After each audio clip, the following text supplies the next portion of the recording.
Well, do we have a few wine lovers in this room? I thought there might be. Hello, I'm Roy Scarborough. I am the current president of Friends of the Hannon Library. Thank you for coming. I want to welcome you for coming to see our presentation this time. I want to thank the staff of the Hannon Library for making this room available for us and to do all the preparations electronically and whatever to make it work. And welcome to those who are watching by Zoom. I'd like to remind everyone that we will have another event on April 11th when historian and author Jan Wright will be speaking on John Beeson, who was a local figure in the 1800s, who was a renowned human rights activist who gave many pleas for justice for the Native American populations of the United States. Now, that's our segue into something we always do at the opening of our meetings here at Southern Oregon State University, and that is the land acknowledgement of the Native American peoples. And we read that verbatim every time.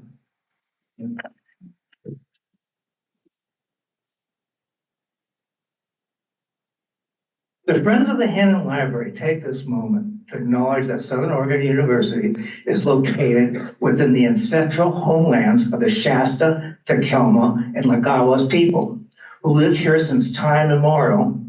These tribes were displaced during the rapid Euro-American colonization and the gold rush, an armed conflict between 1851 and 1856.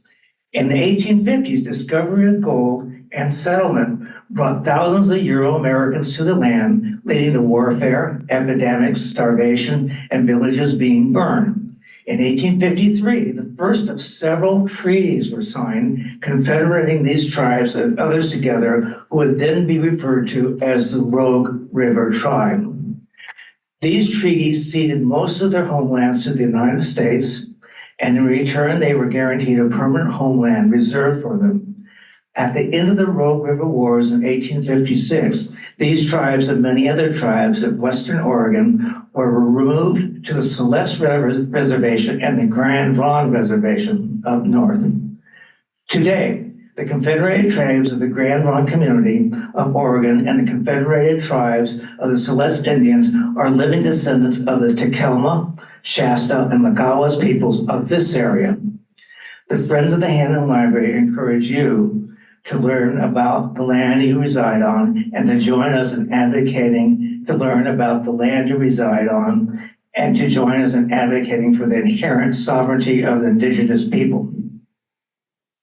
End statement. And once again, one way to learn more about this issue is to attend the April 11th lecture on John Beeson. Now, about our featured speaker.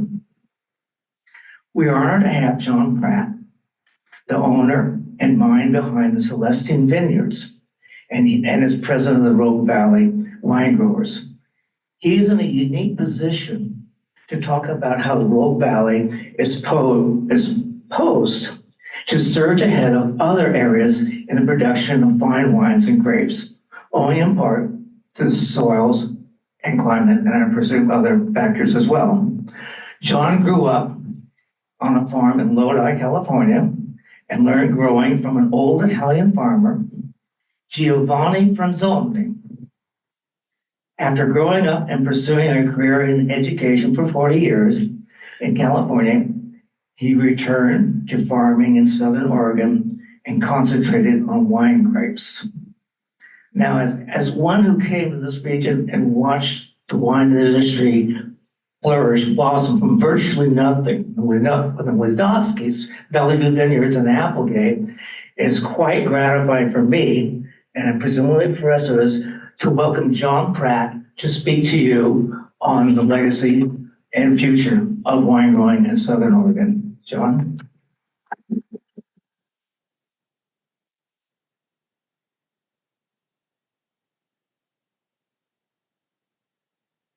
Thank you very much. Thank you all Friends of Hannon Library for inviting me to this occasion. You know, hearing that common refrain that we hear a lot these days about being aware of the people who occupied, who lived on this territory, who had this territory as home for years and years before European people came. You know, right now with the draining of the dams on the Klamath River is really an important time to be aware of that, because that river is going back to its natural state for the first time in over 100 years. And it's a great opportunity for Native American people to reestablish places of their culture, practices of their culture now. So I think this is very appropriate, and what's happening right now with the changes in that riverbed, I think, are very important. So my name is John Pratt, and I've lived here in the Rogue Valley since 2006. And so I want to talk to you a little bit about my background, and I also want to talk about the challenges and opportunities for the wine industry here in the Rogue Valley. When I was about 7 years old, in 1954, confession of how old I am, my mother made up her mind that my amount of hyperactivity probably was not well suited for living in town. She had grown up on a homestead in Fallon, Nevada. She'd grown up out in the country, and she told my dad, she said, we need to find a place out in the country for this little boy to grow up in. And so they bought a small farm in between Stockton and Lodi, 6 acres, and we moved out there in 1954. Just before that winter, there was huge floods. There was it was before there were a lot of flood control dams in that area, and we moved out there, and the whole area was a lake. It was the way the valley used to be before the flood control dams came in. But I very quickly got involved in 4-H first, later in FFA. I met a local dairyman. One of our closest neighbors had a dairy farm, and I met him, and he got me interested in raising drop calves. The calves at dairy farms, the bull calves, are not to be kept. So at like 2 or 3 days, they sell them to people. I started buying drop calves and raising them, feeding them from a bucket and raising them up.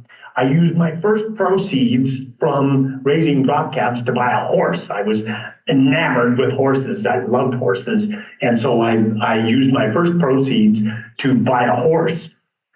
But probably even more important in my agricultural development was an older gentleman who lived right next door to us, as was pointed out. Giovanni Franzoni, Mr. Franzoni was an older gentleman who was from the old country, and he had this amazing place where he grew pheasants, chickens, ducks, geese, all kinds of birds, and he had a wonderful garden. And his garden, he grew all of his own vegetables, and he had in the garden, he had rows of vines, of grapevines, and he made his own wine for himself. He made all of the wine that he consumed was grown right in his garden. This man was so self-reliant, he actually grew broom corn. I don't know, people aren't really aware of where brooms, I'm not talking about the plastic variety, but the real kind of brooms come from the tassel of a corn plant. The corn plant doesn't have much in the way of corn, but the tassel, you let them dry out and you harvest them and tie them together, and that's what makes a broom. And so he always had a row of broom corn in his garden because he would harvest these tassels and make his own brooms he and his wife would use in their house and to take care of their place. Pretty incredible. Mr. Franzoni was my first introduction. I didn't know it at the time, but he was my first introduction into what I now know of and refer to as a vigneron. It's actually a French term, but it's used internationally. Actually, they use the term in Italy and certainly here in the United States also, and it refers to somebody who grows his own grapes and makes his own wine. Lots of people do one or the other. Very few people do both. And he was an example of somebody who did both. I'll talk to you about a couple more examples. This idea of growing the grapes and making the wine is kind of special to me. So as I grew up and I went through high school, my interest in agriculture diminished. When I was a senior in high school, I sold my horse and I went away to school. And I left the Stockton Lodi area, went away to school. But when I came back after college, I bought 25 acres of bare ground and built a house and had a farm there. We grew wheat, barley, alfalfa hay, red kidney beans. It was a small farm, but still, a real working farm. After 12 years of this, my wife and I made the decision, in retrospect, maybe not the smartest decision I ever made, to move into town thinking that our children needed more social contact. There's lots of research that shows that kids that grow up on farms generally do better than kids who grow up in the city. But anyway, I didn't know that at the time. So fast forward to 2004. I'd been teaching for years and years and years. I had gotten a degree in English and I was an English teacher, first in high school for 20 years. And then I moved to community college and I taught in community college for many years. But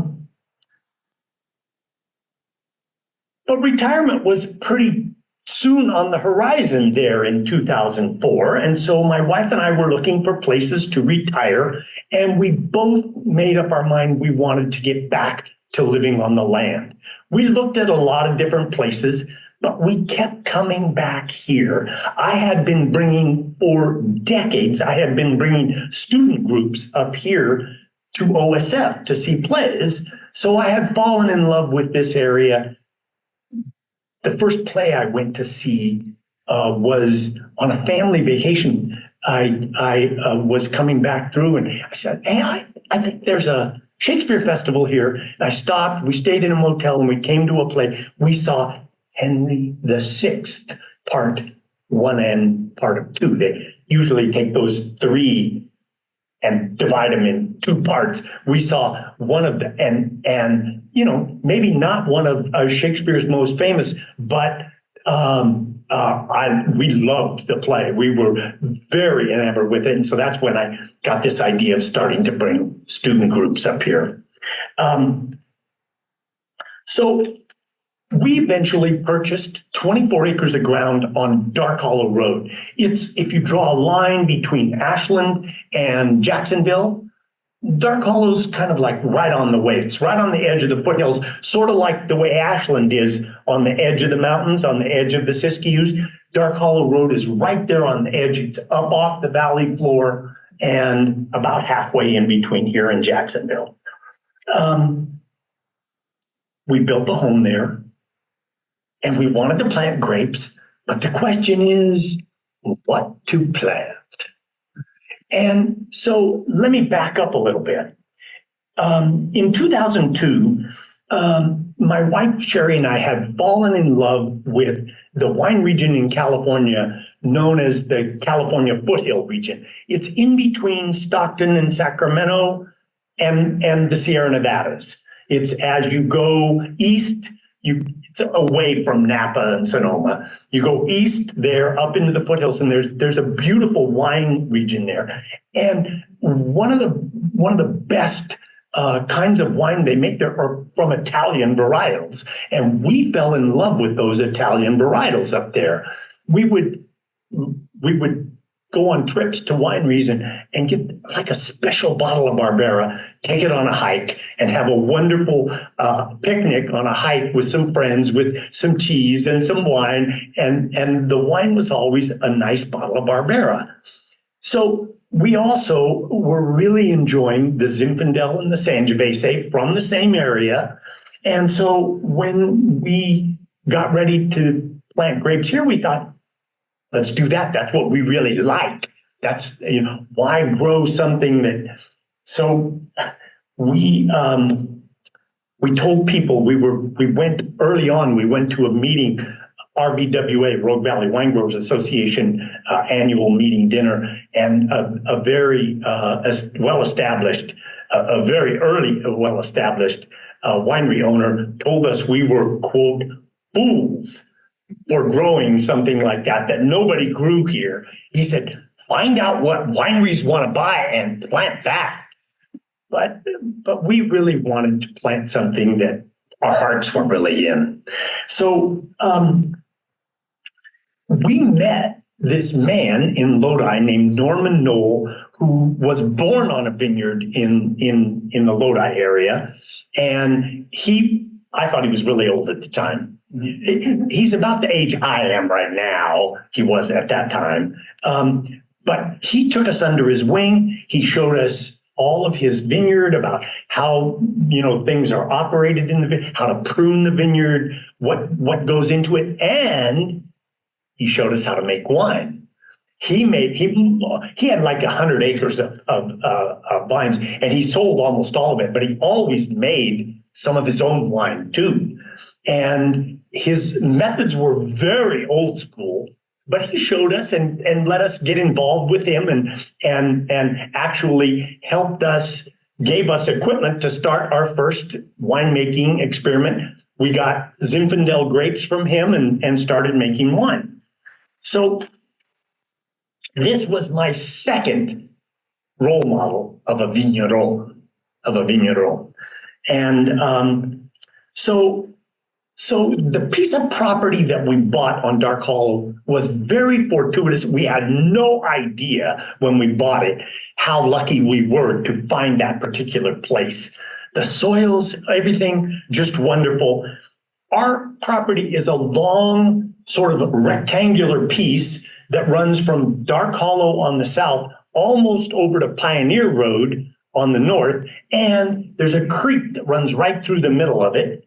So on the south side of the creek, as the slope goes down, the hillsides are all north facing, but on the north side of the creek, all the hillsides, and those are really on our piece of property, the best, easiest ones to make into vineyards, face south, which is perfect for growing grapes because you have the sun moving like this all day long, and it always shines on. It's not like if you have west facing, it gets morning sun, but it doesn't get hardly anything in the afternoon. If you have north facing, during the height of the summer, they get good sun, but like late in the year, So for the grapes we wanted to grow, the Italian varietals, we needed a lot of sun. And that site turned out to be perfect for us. We planted Barbera, Dolcetto, Sangiovese, and Zinfandel on about 2 acres. We did almost everything ourselves, built the fences, put in the trellis, dug the holes for the grapes. We paid somebody to bring in and do the irrigation system because plumbing sort of beyond my pay grade.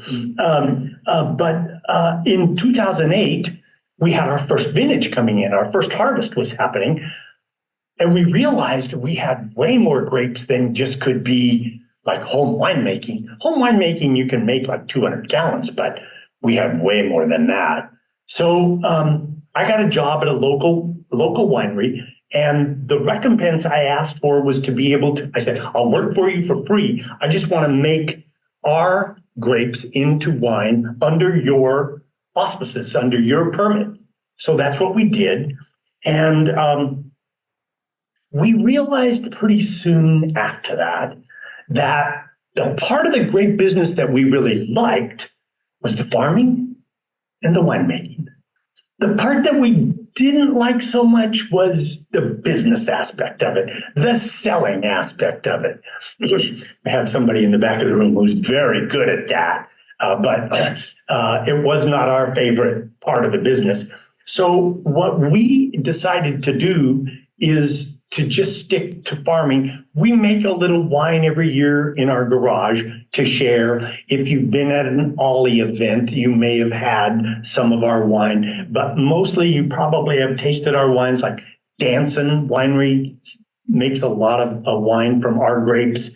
Namas Family Winery, also Belfiore uses some of our grapes, and Ramotion Winery in Jacksonville also uses our grapes.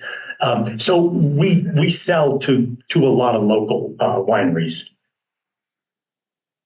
Along the way of doing this, I got very involved with RVWA, the Wine Growers Association, and was lucky enough to serve on the Oregon Wine Board and the Oregon Wine Growers Association, which I enjoyed. I have learned more than I ever thought was possible about this. And one of the things I've learned is that the Rogue Valley really is a very interesting and propitious place to grow wine grapes. So that's mainly what I want to talk about today, is that. And I also want to talk about, we've talked a little bit about this term, but the best example that I know of in the Rogue Valley is Scott Steingraber. He's the owner of Crisell Cellars out by the Table Rocks. And Scott is a guy who grows his own grapes, and he's the winemaker. He's a vigneron. We were talking about, we had a Southern Oregon grape symposium on Tuesday of this week. And the night before, the association puts on a dinner for the sponsors and the speakers and board members. And I was talking to him about this. I told him, I said, I'm gonna be talking about you. I'm in very small type there. I'm a minor example of this. Mostly we sell grapes, but I also enjoy sometimes making some wine. So what are the challenges here? There's a lot of challenges. It is not necessarily easy. And in fact, there's probably as many, well, no, that's overstated, but there's a lot of vineyards and wineries for sale in this area because there's a lot of challenges to doing this. Irrigation, labor, disease, pests, lack of a nearby metropolis, it makes it a little bit more difficult. It's not like we're right outside the Bay Area. Propensity of some farmers to grow for a value market. We're not necessarily an easy area to market. And of course, the ever-present reality of wildfires. So, irrigation and water conservation. I thought I knew something about farming before I started doing grapes when I moved up here. This problem really made me realize I had a lot to learn. The thing about grapes is you have to keep them hydrated, but you can't let them get too hydrated. Grapes, if they get too hydrated, they send all their energy into long shoots. You want them to send their energy into the fruit, not long shoots. So you have to kind of dial them back on their water status. You can't give them all the water they want. And learning where that balance is not easy. It's a kind of a challenge to know how much water to give these things. So can we do dry farming here? In general, no. I mean, there's some people who try it, and maybe if you have a very specific rootstock or you have a specific site that's not warm, you might be able to do some dry farming. But in general, dry farming is extremely difficult in this area. You need water. The soil reality is that, especially on hillsides, which are the best vineyard sites all over the world, on hillsides, the soils are not deep. It's not like the roots could go down 6 feet. On my site, the soil is maybe 30 inches. And then it hits like different kinds of rocks, shale, sandstone, or really tough clays. So that makes it hard for the soil moisture holding capacity. Climate reality is tough. So like in 2021, I don't know if you remember, just 3 years ago, but that year, Talent Irrigation District delivered us about 3 weeks of water. We had about 10 days in June and about 10 days at the beginning of July. That was it. It was very tough to grow grapes. The size of the berries for us were like a little bit bigger than peas, but not much. So the yield was way reduced. People loved the wine that made, but it was a very tough year to grow grapes. 2022 was a little bit better. We had 6 weeks of irrigation. Then we thought we were in heaven because after 3 weeks, having 6 weeks just seemed like, wow, beautiful. But 6 weeks is still, it's a pretty minor issue. So the sources of water come from right over here. Obviously, Immigrant Lake feeds our canals that run down here for Talent and Medford Irrigation District. But up in the hills above is where all that water source comes from. Luckily, we've had a little snow this year. We're hoping that we have enough for a decent year. Like last year, all the California reservoirs filled up 100%. We got to like 70% and thought we were lucky. Right now, I asked about a week ago, we're at 31%. The system is at about 31% of capacity. It hasn't been a bad winter, but it hasn't been a good winter either in terms of precipitation. The two main deliverers of water here in this area are the Medford Irrigation District and the Talent Irrigation District. Medford's irrigation district is a little more forward thinking. They've developed some grants and they're putting money into infrastructure. They believe in improving their system. We have not had the same luck with Talent Irrigation District. They say that their mission is just to deliver water, not to increase the supply. We've asked them to work on conservation, getting people to conserve more so that there's more for everybody. They are totally resistant. Yes. Who gets on the board of TID and how? So that's a very interesting question. The TID board is limited to 3 people. So sort of like the county commissioners, only 3 people, and all 3 of them are hay farmers. So they don't have any experience with orchards or vineyards or any other more high value crops. And so they take the hay perspective as the way to run the district. So it's kind of difficult working with them. It makes it this is a challenge for us working. They're appointed or elected? Elected, sort of. It's a long, difficult topic to talk about. So labor's also another issue. And obviously there's a supply. There aren't as many farm laborers now as there were 15, 20 years ago. Certainly lots of people grow out of that, or people who do that, their children oftentimes don't do it. So the supply of labor is reduced. There are cultural issues. Lots of people who are not Hispanic refuse to do farm labor. They feel like it's beneath them. And believe me, it's not a lack of pay. We have always paid well above minimum wage. In fact, our standard wage in the vineyard where we are now is $20 an hour. Not to get rich on for sure, but not a bad, certainly, a competitive wage for young people, but we have a very difficult time finding people. There's competition for labor. The orchards want labor. The marijuana industry wants labor. There's a lot of people who want farm labor. So we're fighting amongst each other for a limited supply. What we try and do is mechanize. But the problem is like for a small guy like me, so I have a 10-acre vineyard, it's difficult for me to justify a big expense on a piece of mechanization. Last year, we spent $12,000, almost $13,000 on a leaf puller.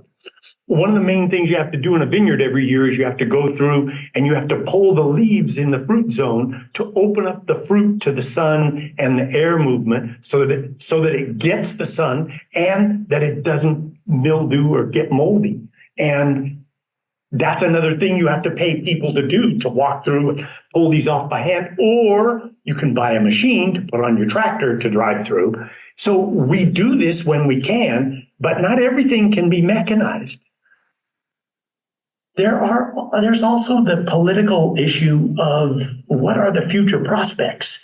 There are people running for office now who want to deport any person in this country who does not have legal documentation. Every single one. You can imagine what that would do to our labor source. So the future uncertainties about labor are very difficult. So we also have disease issues. We have mildew problems, but the primary disease issue that we face here is red blotch. It's a virus. It's not curable. And it almost always comes into your vineyard from material that you are guaranteed when you buy it from the nursery that it doesn't have it, but 2 or 3 or 4 years later, you find out, yes, indeed, it is infected with red blotch. And the nursery always says, well, it's not our fault. That was years ago. If your vines have red blotch, that's because your place has red blotch.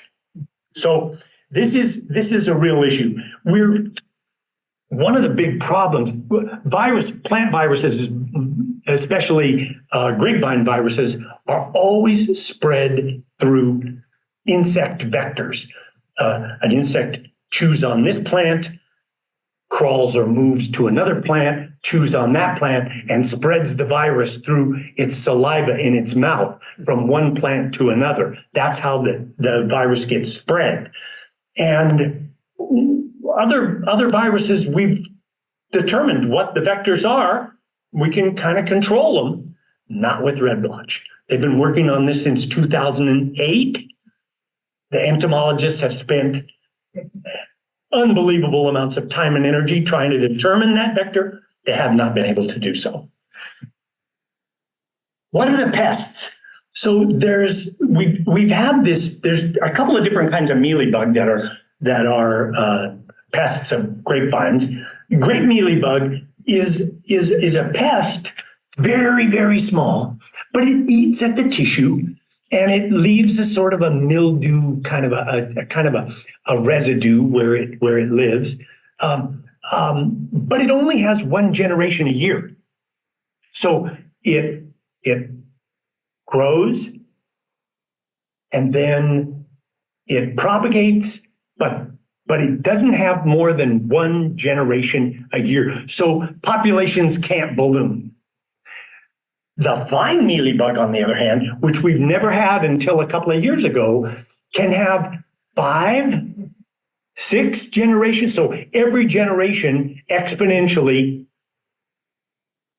gets bigger and bigger so that the population of this vine mealybug in your vineyard can get really, really, really out of hand.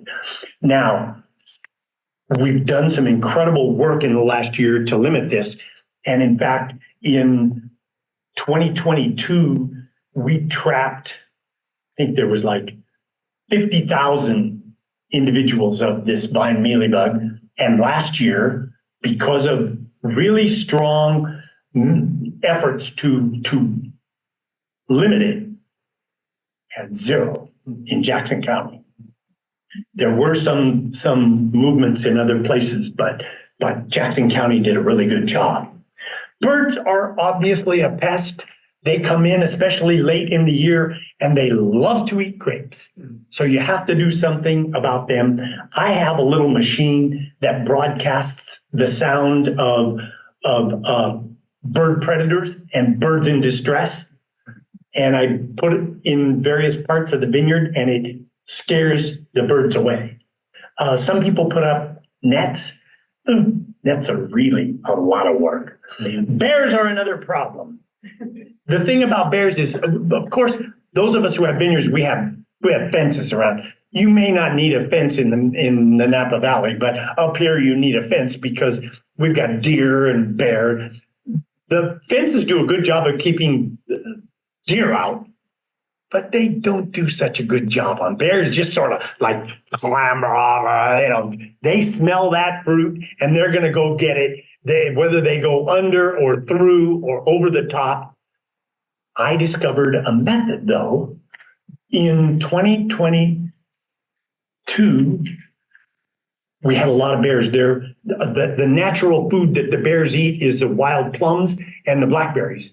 And that year, the weather in the spring was really bad. And so there wasn't any natural food for the bears. So they were really hungry. And they were coming in, and I was going down every day and repairing the fence. And I'd go down the next day, and the fence would be crashed down again. A friend of mine said, try Lysol. She did some search on the internet. She said, bears don't like Lysol. So what the hell? I'll try. So I ripped up an old sheet, soaked in some Lysol, tied it up on the fence. No more bear. It's amazing. So another challenge we have that I mentioned earlier is we don't have these really great metropolitan areas nearby, the Bay Area or Portland. Those places are a long ways away from us. We get some traffic from them, but we're not really close enough for a day trip like the Willamette Valley. People come down from Portland just for a day trip out to some wineries. So what's this value market thing? This is some people want to invest their money in something, and they think that the best way to invest their money is in something that will sell a bottle of wine for $10 or $20 or $25. And, I ask you the question, how much do you pay? If you want a bottle of wine, how much do you pay for it? Do you buy box wine? Obviously, all of us live with some kind of financial constraints. So who are these value producers, and where do they buy their grapes? A lot of them buy their grapes here, especially because here you can grow a grape like Pinot Noir in a place that might not necessarily be the best place for Pinot Noir, but it produces a lot of Pinot Noir. Because it's a really warm site, so you get huge yields, and so you can make money doing that. Does this trend help the Rogue Valley? Well, having big vineyards like that brings in infrastructure. We have better service from lots of sources with these big vineyards. But the problem is that what in the most ideal world, you'd have somebody who wanted to put in a vineyard. They would look at a site and they would say, this site is best suited for this particular grape. Not, if I plant this grape, I'll make the most money. No, ideally they would say, this site is best suited for this grape. That's what you would really like to have. So how do you market a wine area? How do you market Napa? What's Napa Valley's cachet? Cabernet Sauvignon. What's the Willamette Valley's cachet? Pinot Noir. What's the signature variety of the Rogue Valley? We don't have one. There's too much variety here. There's variety of elevation. There's variety of aspect. There's all these things. What grows over there is going to be different than what grows over here. And so when I first came up here, people were trying to, we have to come up with a, just didn't work. We can't come up with something like that. It's impossible. And not having that does make it a little harder to market our area. You know, if we could say, oh yes, come to the Rogue Valley, Sarah. Doesn't work that way. Wildfires.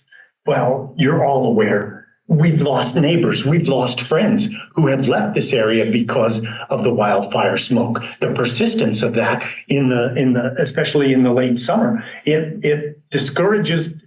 Well, OSF shuts down, and people at OSF, when they're not going to plays, a lot of times they're going out to wineries and buying and enjoying wine. But if they're not here at OSF, they're not buying any wine, that's for sure. And it also makes people question, what about the quality of the wine? What varieties are more or less affected by smoke? The finesse varieties, especially Pinot Noir, are more affected than the hardier, the stronger, the more full-bodied wines like Barbera, like Cabernet, like Syrah are not as affected by wildfire smoke. Okay, so let's get to the good news. What are the advantages? The advantages, the wine growing advantages are climate, topography, and soils. So the climate advantages, so we are right now in a very unusual springtime. As you notice, the blooming trees are all in bloom, and they came out probably sooner than what you normally would expect them to. And yet we've had these big swings in weather with nice warm times that made the trees come out, and then cold times and what are we having today and tomorrow and the next day? Warm, 70-degree, springtime, real warm weather. It's going to make things pop even more. Now, we don't have any bud break in the vineyard yet, but somebody was telling me a couple of days ago, we could have bud break this year by the beginning of April. Last year, we didn't have bud break until the end of April. The earlier you have bud break, the longer the vines are exposed to frost damage. If we have bud break on the 1st of April, and then on the 15th of April, there's a cold snap, difficult. But in general, we have mild springs. In general, we have mild summers. Well, yes, we have some days that are over 100, but we don't have a lot. We don't have so many that it slows the grapes down. Our summers are really pretty nice for grapes. And our autumns are even better. To the north of us in the Willamette Valley, the autumns are oftentimes quite wet. And wet with ripe grapes don't go together real well. There's a fungal disease called botrytis or black rot, and the grapes just turn to mush. It's just terrible, because the rain comes down and we don't have that problem. So that's a really good thing. And in the fall, we have these great diurnal shifts. So the temperature in the daytime is up here and the temperature of the nighttime is down here. Highs in the high 80s, lows in the high 40s. There's this huge shift. And what that does is it really allows the grape to hang on to its acid. And acid is an exceptionally important part of wine flavor profile. If a wine doesn't have acid to it, it's flat, it's dull, it's especially not any good with food.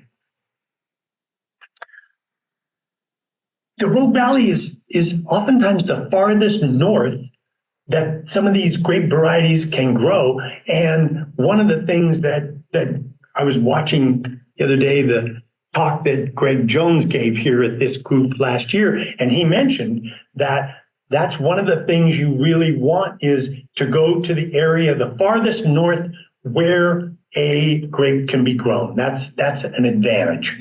And that's where we are. Also, there's places in California now that are becoming so warm and so hot that you're harvesting grapes in August. It's not good. The problem is you want an extended ripening period for the grape to really develop these complex flavors. And if you have to pick it in August, what happens is the grape turns color, and then 2 weeks later, it's like, you better pick it. And that's not good for flavor of grapes. I mean, you could make wine out of it, but it's not for like really good wine. Doesn't work. And so that's why people are tending to move farther north, and here especially, because we allow that longer hang time. And the topographical advantages, and I've talked a little bit about that. The north-facing slopes here, north is out that way, are great for growing the cooler weather varieties like Pinot Noir. My friend Brian here grows Pinot Noir on north-facing slopes because especially in the fall, those are cooler sites. They're getting sunshine is coming over here and hitting their vineyard obliquely. Not directly like it's a south-facing slope, but obliquely. So a north-facing slope is good for different varieties than a south-facing slope. My vineyards are all south-facing, but that's because I have varieties that want more warmth. They want that late season sun. Elevation changes. So Brian and I are at about 1,800, 1,900 feet, which is just about the elevation of Ashland. Quite a bit above the valley floor in Medford, like 500 to 800 feet above the valley floor. And that makes a big difference. There's a lot of times in the summer, for instance, I'll be down and I'll look at the car's display of temperature while I'm down in the valley, and it'll be like 98, 99. And I'll come just up the hill a few miles to our place on Dark Hollow Road, and the temperature is like 93, 94. And the difference for the plant from 98, 99 to 93, it's a difference if the plant is shut down. It closes the stomata at 98, 99. At 93, 94, it's still working, still photosynthesizing, still generating carbohydrates. So there's that huge advantage of elevation sometimes. And then, of course, we have a lot of hillsides. And the nice thing about being on a hillside is air drains. And cold air especially stays close to the ground. And a lot of times, if you have a hillside location, you don't have to worry about frost control because the cold air stays down below the vine and it runs along the contour of the slope and goes away. So that's a really big advantage. The soils are also advantageous here, especially because this area has not been used for wine grapes for a long time. Where I planted my vineyard, nothing had ever grown there before, all virgin soils. And so these soils, have, and I've tried to take care of them. I fertilize them with, my wife loves horses, so we have lots of horse manure. So we spread a lot of horse manure out there. We do a lot of things, compost, to try and keep that soil regenerated. The soils here are generally pretty well drained too. We don't have standing water problems. Go up to the Willamette Valley sometimes during a rainstorm and look at all the water you see on the farm lands up there. It's an issue. Where Brian and I are is we have what's called marine sedimentary soils. These are loams. They drain well. They allow the roots to spread well through the soil. They're wonderful soils to grow through. On the other side of the valley over there, on the other side of Grizzly and on the other side of Roxy Ann, there's a lot more clay soils, but those have their advantages too, because those soils are also very good for holding moisture.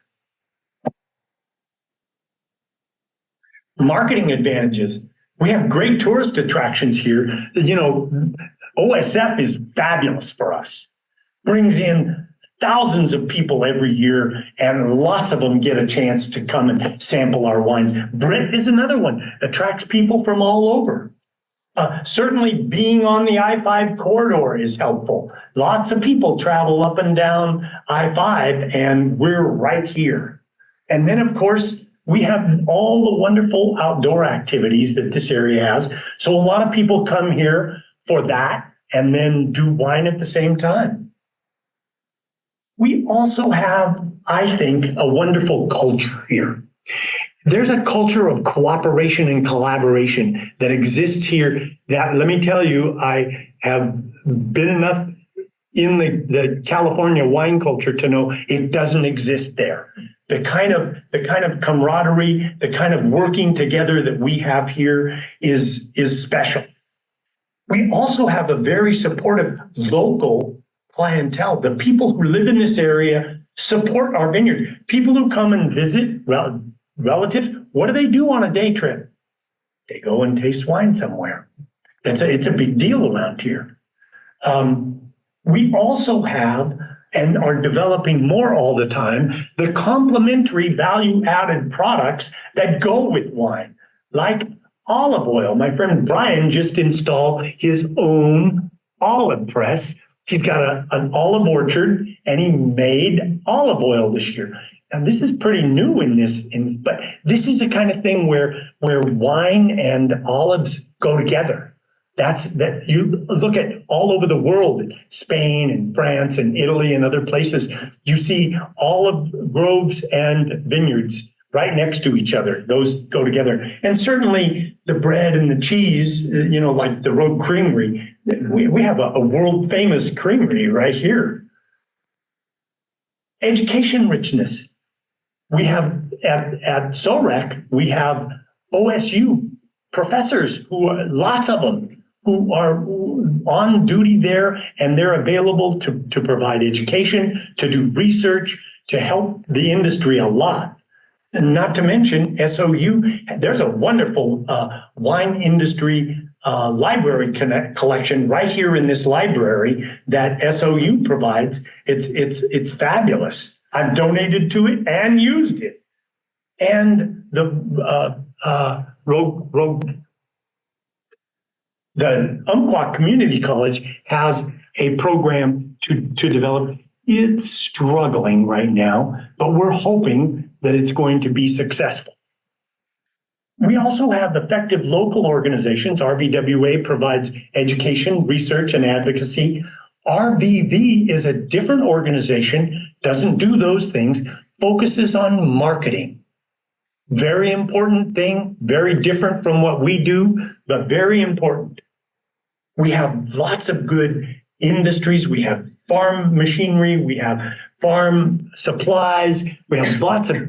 When I first came here, I was buying trellis supplies from an individual guy who worked at a vineyard and had, as a side light, he sold like trellis poles and wire and stuff like that. There was no store for it. I had to go to this individual guy. And when we were first thinking about going into the wine business, we looked around for building a winery is very expensive, more expensive than a vineyard. And so what a lot of people do who want to have a wine label is they go to a custom crush facility. They go to a winery that will you could bring your grapes to them. They will make your wine for you in their facility.